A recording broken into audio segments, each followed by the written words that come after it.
Hallo, ich bin Christofer Johnsson aus Therion und ihr seid auf Planet Metal. Stay Metal.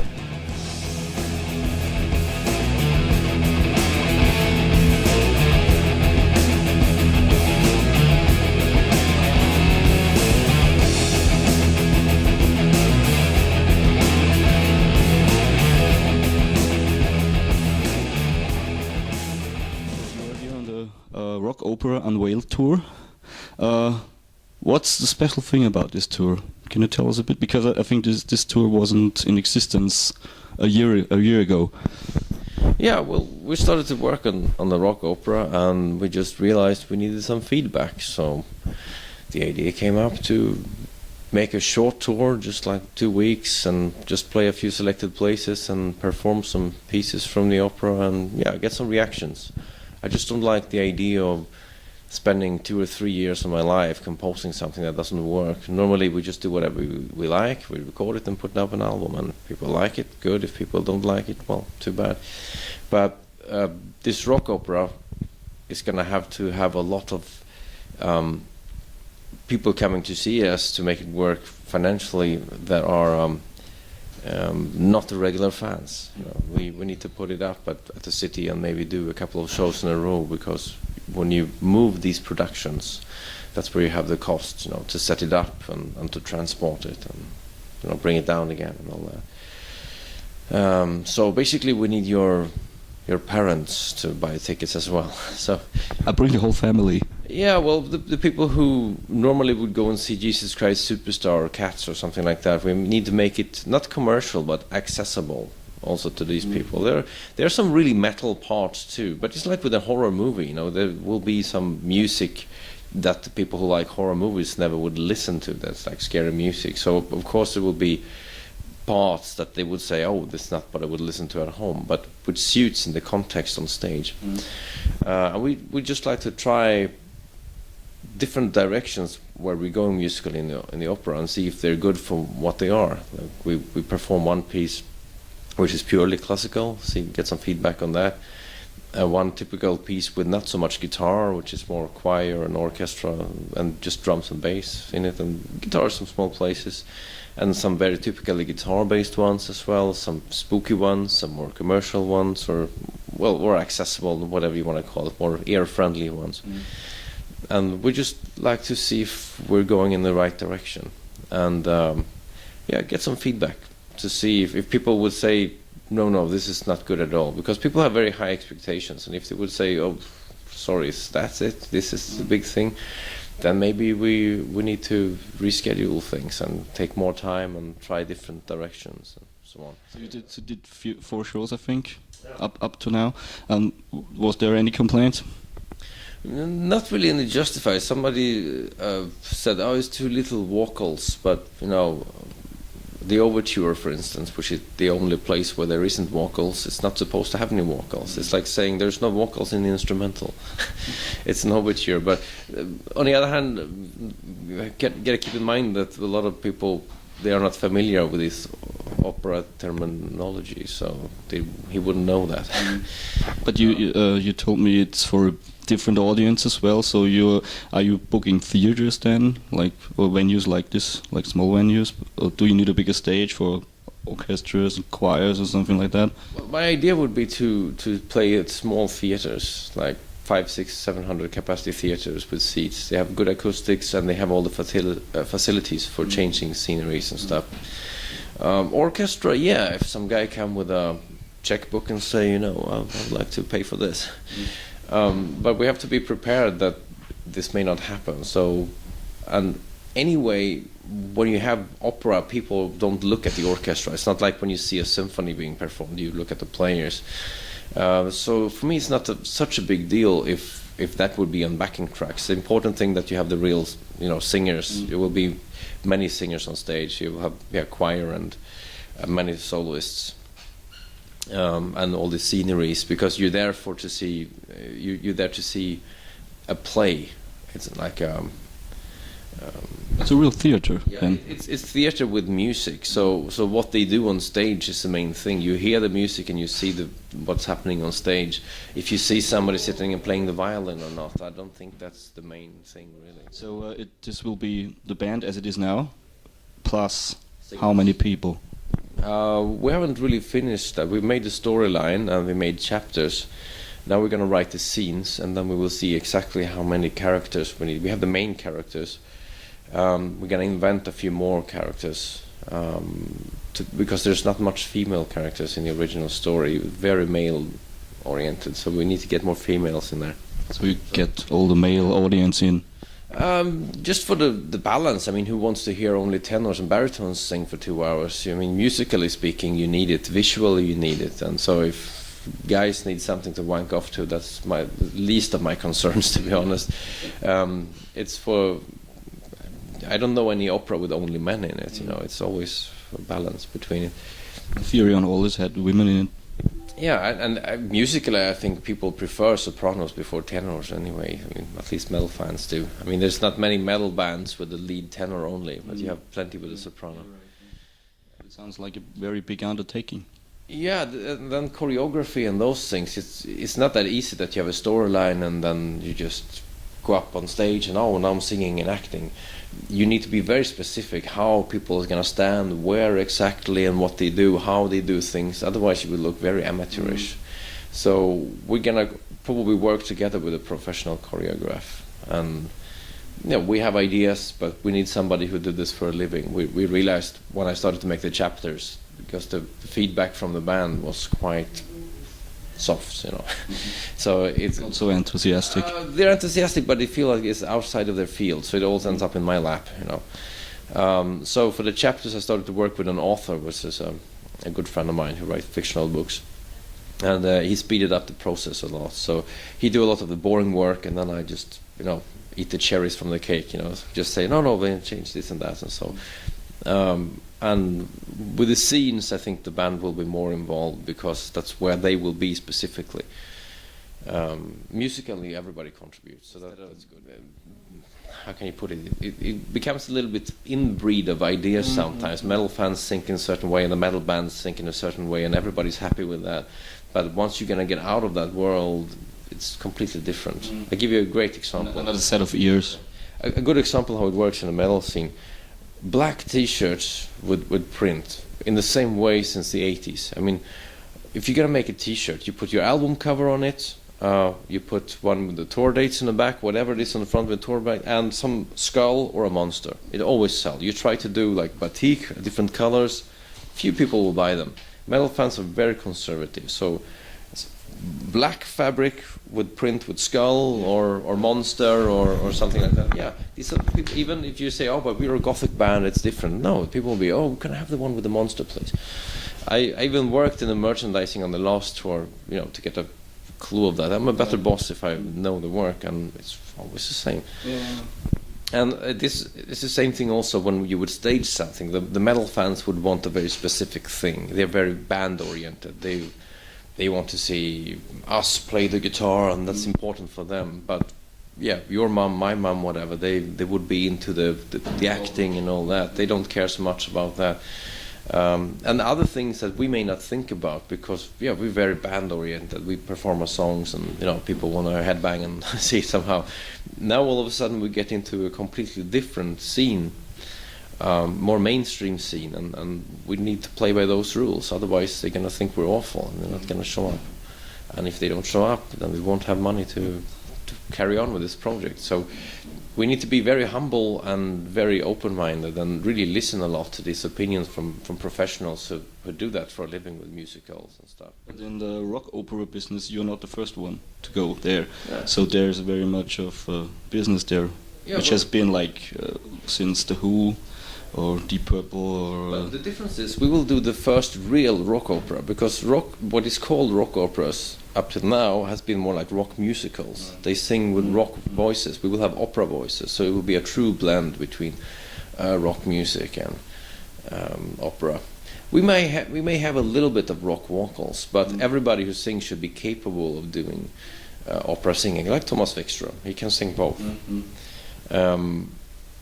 And what we have as an advantage is that when we approach somebody now with this idea, we have a sort of a guarantee. It's not that we can come with a good score. We can say, look, we have a very solid fan base, so we can assure you that we will sell out one show, and the rest you need to go to your traditional clients or traditional consumer, whatever you want to call it. I think they don't refer to fans there because it's just average people. If somebody go and see Cats or Jesus Christ Superstar, it's like, should we go to the movie or should we go and see that? They don't have the record at home or anything. They don't care about musicians playing there. It's just like going to the cinema to them. So yeah, let's call them consumers. They would work against that group for the majority of it, but we have a certain guarantee. We can guarantee that the first day will be more or less sold out only with our fans. And that gives us an extra push to this, it's an extra argument why this should open up the checkbooks. To get away for a short time from the opera stuff, you got a CD out, I think it's almost a year old now, which is thoroughly filled with cover versions of old French chansons, what they call, or songs, let's call it songs. There's one chanson on it, and then there's old schlagers and pop songs. Yeah, but old stuff from France. Is this some secret hobby of you to collect odd songs from France or something and then make covers of it, or how do you hit upon this idea? I just wanted to do something very different, celebrating the 25-year anniversary of the band. And I mean, you had suggestions from the record label. How about a compilation album? How about not? It's very boring. We never made a compilation album ever, and the way I see it, we should never do it. It's very boring. I would like to do something which is a challenge, and I would like to do something which is new and something that still puts you on the map.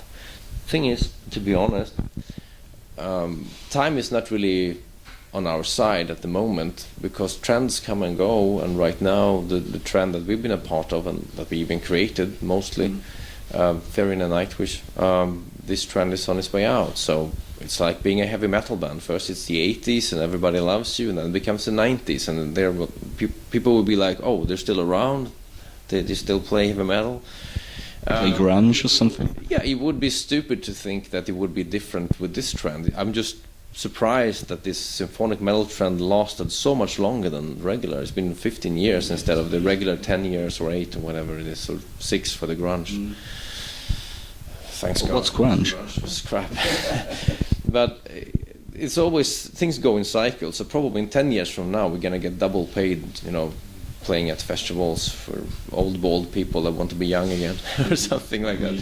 Yeah, well, like Maiden, they're bigger now than they were in the 80s. They sell out stadiums. They wouldn't be booked at all in the 80s. So it's good to do something that makes people talk about you, because if people don't talk about you, then you're dead, and challenge people. And I collected experiences during my career on how things work, the mechanism behind marketing, mechanism in people's mind, and how things work.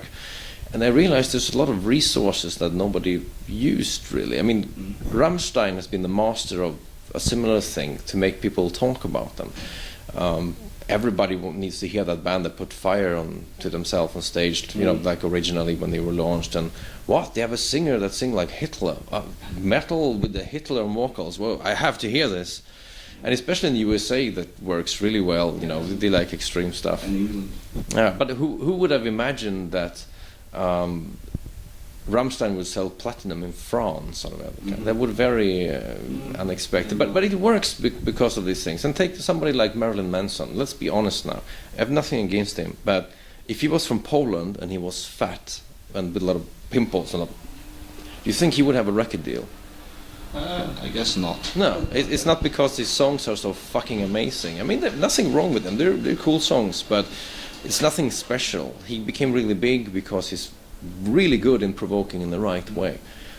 Marketing machine behind it. Very good, very smart guy, definitely. So it's a way of, by doing this whole French thing, like old girly French pop songs, everybody who hear about this is what the fuck?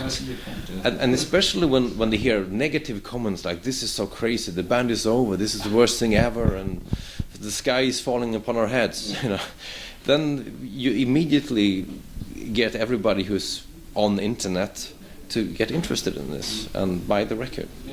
For me, it means you can do whatever you want in the band. So I didn't spend €1 on promotion, and the video clips we did, they costed like €1,000 each. We spent €3,000 in total to make these 3 first video clips. That's nothing. That's less when you would spend on one. And it worked great. I mean, the sales has been, well, comparable to Citrara. In some countries less, some countries a bit more. It's somehow comparable, even though Nuclear Blast put shitloads of money into it, and I didn't. Well, you can consider the video clips as promotion. So let's say I spent 3,000 then. But if you would have done it on Nuclear Blast, of course, we would have made a video clip as well for more than 3,000. I always had a lot of inspiration from different type of music. I mean, I listen to this type of music, among other things. That's why I know the songs. And I could have changed them really, really a lot. But I didn't want to change them more than absolutely necessary, so I could say, okay, now we can call it Therion. So I just wanted to translate the song into a language that our fans would understand. And it's been divided. A lot of people hate the record, and some, they just don't like it. And a lot of people really love it. And the interesting thing that there's at least tens of thousands of people in Europe now who would never, ever, in the wildest dream, consider to listen to any of these songs. Both people in France who know the songs who think, oh, it's ridiculous, it's my mom's record collection, you know. And other people who would just say, French songs, I hate French, what the fuck is that? That are now listening and really enjoying these songs. And you can see comments on YouTube to the original songs like, whoa, Therion brought me here, kind of.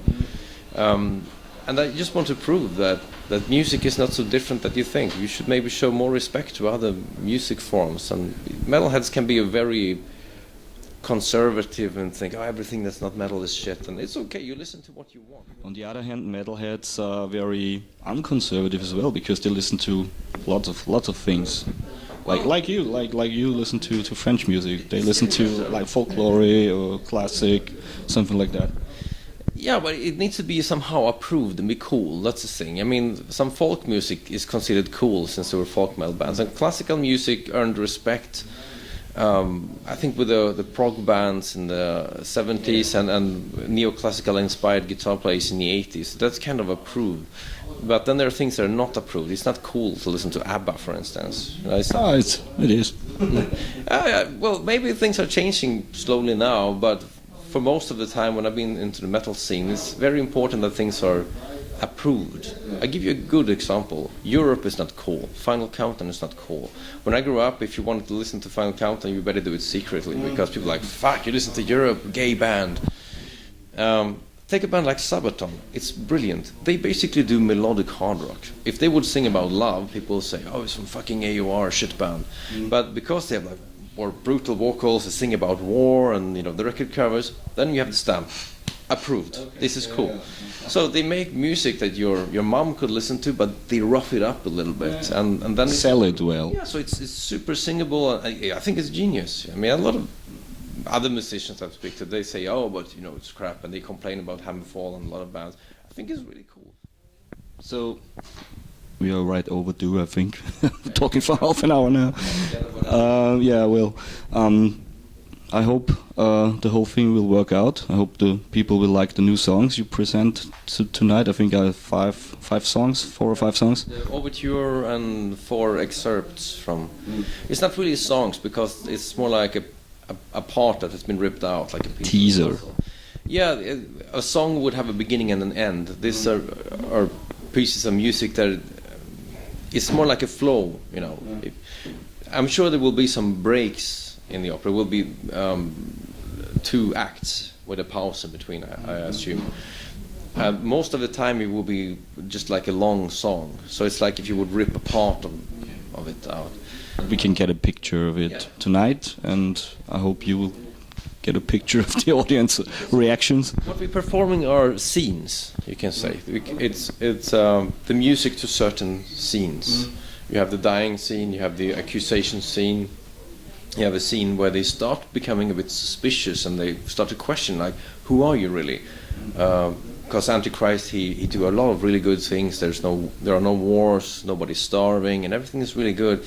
But there's still some people that are suspicious, like, who is really your God? Looking out for that. We're looking out for that. And yeah, thanks for the nice talk. The long talk, in fact. It's a big. This is a topic we could talk about for hours because it's such a big project. But I have to cut it together. Yeah, it was a pleasure to talk to you.